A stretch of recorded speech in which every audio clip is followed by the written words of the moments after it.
Stopping by Woods on a Snowy Evening by Robert Frost. Before going to the analysis of the poem, we need to have a brief knowledge about who the poet is.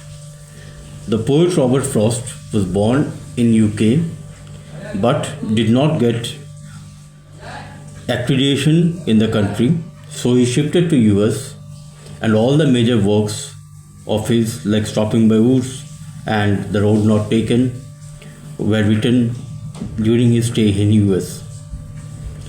The poems are small. Whatever poems you go through of Robert Frost are small poems but have a deep meaning.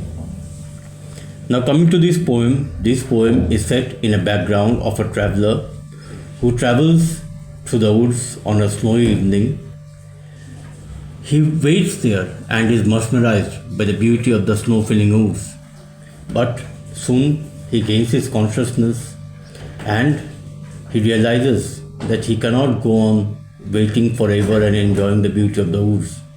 He has his works which needs to be completed, and so he decides to move on. Huzur's Izar I think I know, his house is in the village though. He will not see me stopping here to watch his woods fill up with snow. The poet says that he probably knows who is the owner of the woods, but since it's a snowy evening, no one is there, and that person should be at his home. He will not understand the beauty of the snow-filling woods, which the poet is captivated, and he waits there enjoying the beauty of the woods.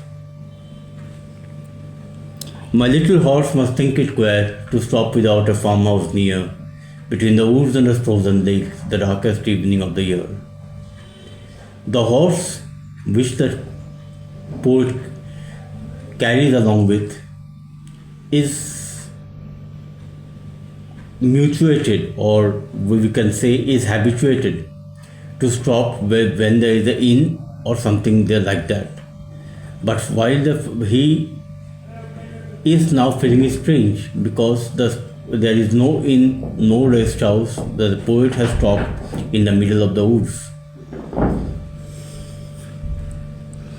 So he thinks it's strange that why the poet has stopped in between a woods and a frozen lake on the darkest evening of the year. Darkest evening is the 21st or 23rd of December. He gives his harness bells a shake to ask if there is some mistake. The only other sound the sweep of easy wind and downy flake. As if to ask the poet a question, the horse shakes his bells. That is there any mistake? Is there any problem? The only background music which can be heard is of the easy flowing wind and the falling of the snow. The woods are lovely, dark and deep, but I have promises to keep, and miles to go before I sleep, and miles to go before I sleep.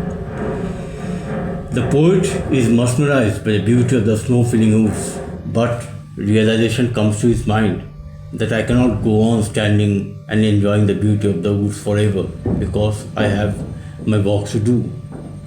The last two lines, which are repeated, carries a significant meaning.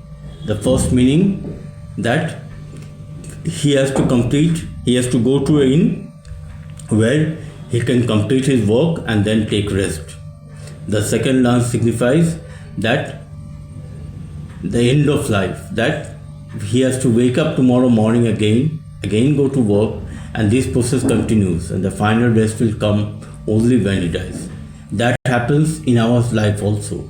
We have a routine in our daily life. Routine like as a student, you have to wake up every morning, have your studies, go to school, come back, study. This thing goes on forever and ever, day after day, day after day. This is a temporary phase. That is the significance of first line.